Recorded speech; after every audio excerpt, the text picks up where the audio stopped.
The Republicans in Congress, most of them, have gone woke and joined the Democrats in attempts to repeal the First Amendment by mandating an Orwellian definition of supposed anti-Semitism, which would ban criticism of Israel, ban criticism of anyone who happens to be Jewish, and ban reading certain scripture from the Bible. Oh, you don't believe me? Well, you must be new here. But be sure to subscribe to my channel and stay tuned because you won't find information and analysis like this anywhere else. And you better grab a cup of coffee because this may be one of those long and in-depth reports. What this bill would do if it becomes law, and for that to happen, it would have to pass the Senate, and old Joe would have to sign it, and if that happens, which very well may, then it's going to face legal challenges all the way up to the Supreme Court because it's clearly against the First Amendment. But what they're attempting to do is mandate a definition of supposed anti-Semitism that has been drawn up by an organization called the International Holocaust Remembrance Association. And we'll get into what their definition of supposed anti-Semitism is, which should be quite clear. One or two sentences. It's the hatred of Jews or somebody who hates Jews. But these days, it's now someone who Jews hate. There were a handful of Republicans who voted against this, as Matt Gaetz called it, a ridiculous hate speech bill. Lauren Boebert voted against it, so did Marjorie Taylor Greene and Chip Roy, but many, the core Republican establishment, including Speaker Mike Johnson, who tabled the bill to be voted on, and Tom Cotton, are thrilled. But here's the thing. Yet again today on the floor of the House of Representatives, we had another show vote to make people feel good about themselves by passing a bill that says anti-Semitism in the title. That's what happened. And it was put on the floor by Republican leadership. And it was put on the floor by Republican leadership despite knowing that it was pulled from going through committee. We didn't have a chance to amend it. We didn't have a chance to discuss it, to debate it. We didn't have a hearing on it. It was jammed through to take advantage of this political moment while all of these horrific things are going around the country. Republican leadership wanted to score political points, so they moved through legislation without the kind of deliberation, debate that is supposed to be carried out by the people in this chamber. I would add that not only do they want to score political points, but in fact, many of them literally do want to restrict the First Amendment when it comes to criticizing a certain foreign country or other things you're not supposed to notice. Let's go through this IHRA's working definition of supposed anti-Semitism that they want to make law, shall we? The first bullet point says calling for, aiding, or justifying doing bad things to Jews. Okay, well, that's bad, and that's already illegal. Making mendacious, dehumanizing, demonizing, or stereotypical allegations about Jews regarding having power as a group, or regards to the media, the economy, the government, or other social institutions. I'm sorry, Alan Dershowitz, would you like to commit an anti-Semitism? People say Jews are too powerful, we're too strong, we're too rich, we control the media, we have too much this, we have too much that. And we often apologetically deny our strength and our power. Don't do that. Don't do that. We have earned the right to influence public debate. We have earned the right to be heard. We have contributed disproportionately to the success of this country. Never, ever apologize for using our strength and our influence in the interest of peace. I'm sorry, Professor, but that is a violation of the IHRA definition of anti-Semitism. Excuse me, Norm, do you have anything that you'd like to add to that? Well, earlier this week, actor Marlon Brando met with Jewish leaders to apologize for comments he made on Larry King Live. Among them, that, quote, Hollywood is run by Jews. The Jewish leaders accepted the actor's apology and announced that Brando is now free to work again.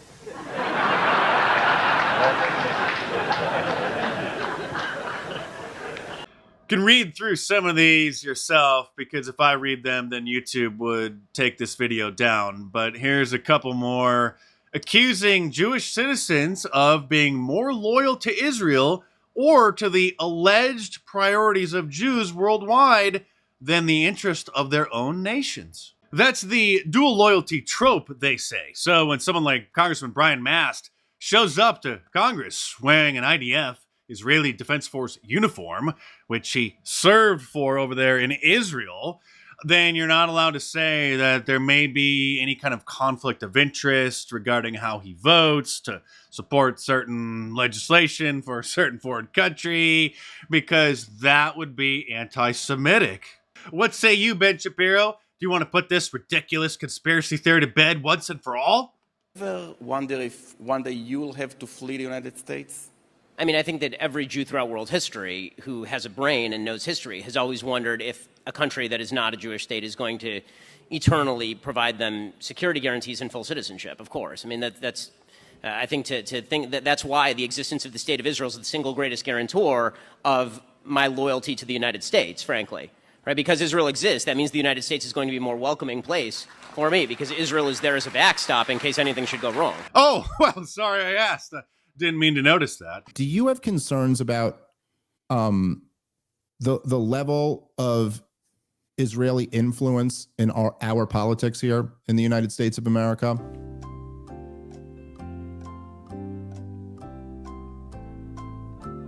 I don't know. I mean, I don't know. I'm not, I'm not a politician in political office, so I don't see much of that. For as long as I live, for as long as I have the privilege of serving in the Senate from New York, I will unflinchingly, unstintingly, and with all of my strength be Shomer Yisrael, a guardian of Israel. The first bill that I'm going to bring to this floor in just a little while will be in support of our dear friend Israel, and we're overdue in getting that done. And no one has done more for Israel than you, Lindsey, Senator Lindsey Graham. He is a stalwart champion of our alliance, and we have no better friend. So I want to thank you for everything you've been doing over the years. I have said to people when they ask me, if this Capitol crumbled to the ground, the one thing that would remain is our commitment to our aid, and I don't even call it aid, our cooperation with Israel. Let me explain something about what is called the Jewish lobby in this country. In the first place, Jews, understandably in the United States, because of what happened in World War II, because of the Holocaust, are going to put first priority on the survival of Israel. You've also said that Congress is an Israeli-occupied territory. Now, what do you mean by that? I said on the McLaughlin Group, in response to a question, Jim, they said, do you think that the Congress of the United States will resist this demand for further aid? I said, through a crack I'd heard. I said, no, the Congress of the United States is Israeli-occupied territory. What I meant by that is the most powerful lobby in Washington, which Congress can't stand up to, one of the most powerful, is certainly the pro-Israeli lobby. It has gotten its way in this town year in and year out. And I don't think the automatic votes of the Congress of the United States for $3 and $4 billion worth of aid to Israel are necessarily in the national interest of the United States. And that comment, which is to ridicule the subservience of the Congress of the United States, is perfectly valid. Israel literally owned Congress. You understand that 10 years ago, 15 years ago. I am Jewish and proud because Jews have always done what's right. We've led the fight for gay rights.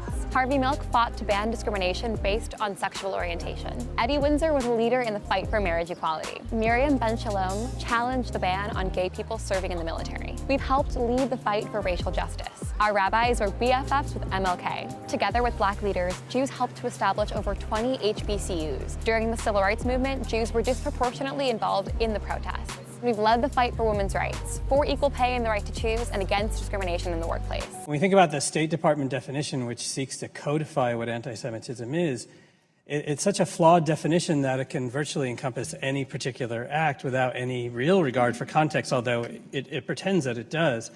For example, the State Department definition claims that stating that a particular Jewish person has more loyalty to the state of Israel than they do to their own country is necessarily an example of anti-Semitism, Where the truth is that that's one of the fundamental premises of Zionism. And if you go back and look at the statements, say, of Theodor Herzl, who's wrote really what's considered the founding text of Zionism, he argued very clearly that Jews are one people, and therefore it's useless for them to be patriots to the countries in which they reside.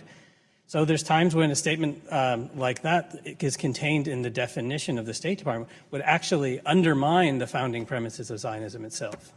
Let's get back to the definition, shall we? Denying the Jewish people their right to self-determination by claiming that the existence of the State of Israel is a racist endeavor. So you can say that America is racist, or that any European country that isn't allowing enough non-white immigrants in, that's racist. But if somebody starts questioning what's going on with Israel's immigration policy or lack thereof, then you will be committing anti-Semitism crimes. They also deem it anti-Semitism if somebody claims that Jews had anything to do with Jesus going to the cross. Charlie Kirk, who is getting a lot more based, as the kids say, more bold, more truthful. He used to be quite a weasel and a neocon, but he is actually redeeming himself. He still needs to apologize for some of the policies that he used to promote, but he is actually getting much better. And he posted on Twitter, he asked, did the House of Representatives just make parts of the Bible illegal?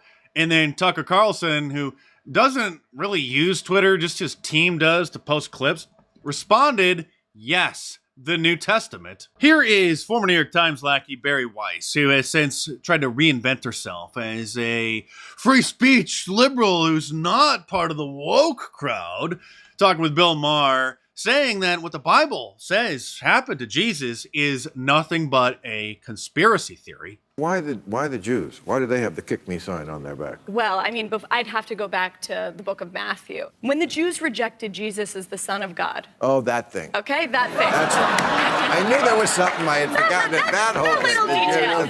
A little detail. Oh. So it's Christians' fault for all of the anti-Semitism in the world today for the last 2,000 years. Always comes back to him and his bad day. No, but just think about it. Just think about it for one second. So if you look at the idea that the Jews get the most power, the tiny Jews get the most powerful empire in the world, the Roman Empire, to do their bidding by killing Jesus.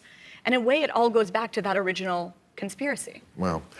Oh, that's interesting, because in Matthew 11:18, it literally says the chief priests and the teachers of the law, these are the Jewish Pharisees, heard Jesus teaching and what Jesus was doing and began looking for a way to kill him, for they feared him because the whole crowd was amazed at his teachings. Now, of course, it's not fair to blame all Jews or Jews living today for what happened 2,000 years ago, just like it's not fair to blame white people for slavery 150 years ago. But to deny what the Bible says, that it was the leadership at the time that conspired to do you know what, they say that that's anti-Semitism. What say you, Ben Shapiro, the most famous Orthodox Jew in America and the leader of conservative media?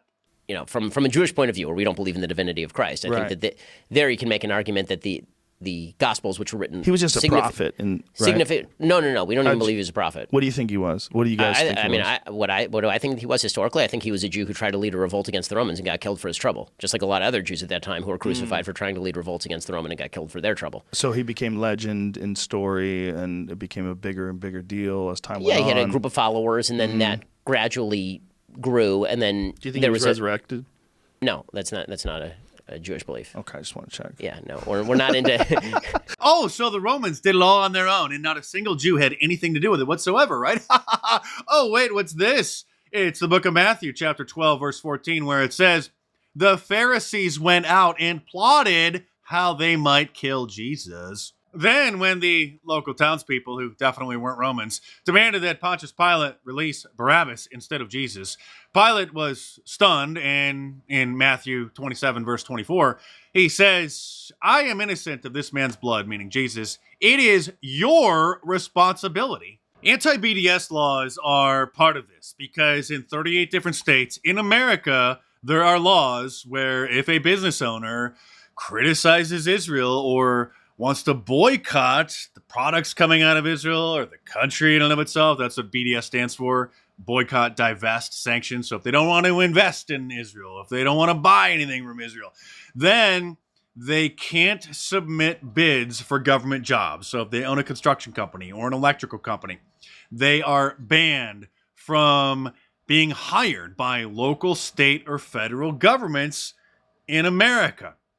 So you can criticize Russia, you can make fun of Zelensky and Ukraine, you can criticize and boycott China, any country around the world, but if you do that to Israel in 38 different states in America, which is supposed to be a free country, land of the free, then you get punished. Oh, you've never heard any of the free speech, conservative social media personalities, or mainstream political pundits talk about this?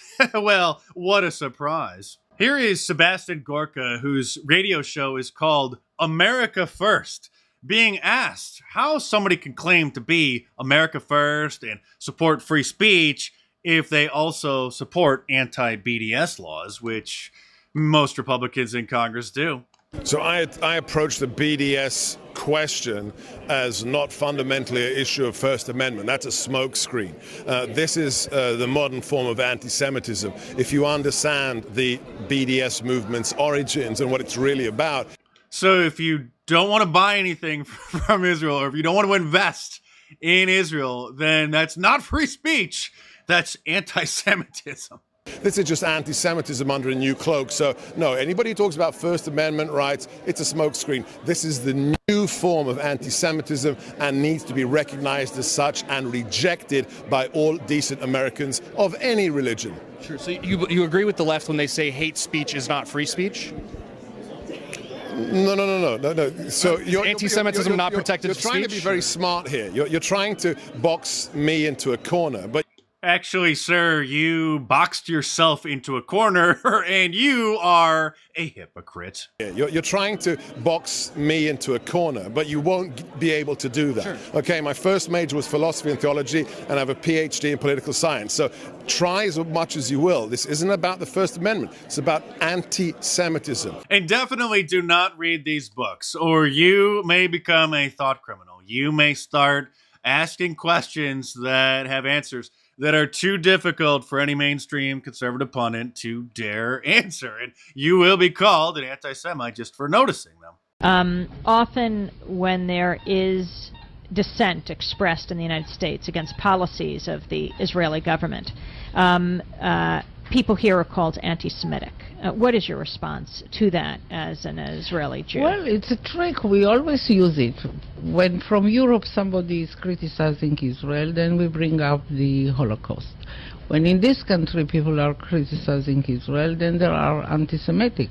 That's probably about enough for now. I'm already flying way too close to the sun. But if you want to get my complete uncensored analysis and sponsor my channel, click the link in the description below to join my Locals community for $5 a month. It's like a private Facebook page, but they allow free speech. It's owned by Rumble. And that's where I post all the clips that are far too sensitive for YouTube, and I sort of use it as a private blog as well. I post commentary and links to articles, things like that you're definitely not going to find me posting on other social media platforms. It's a great way to sponsor my channel and see some hot clips and commentary that you're not going to see anywhere else. So click the link in the description below and check it out.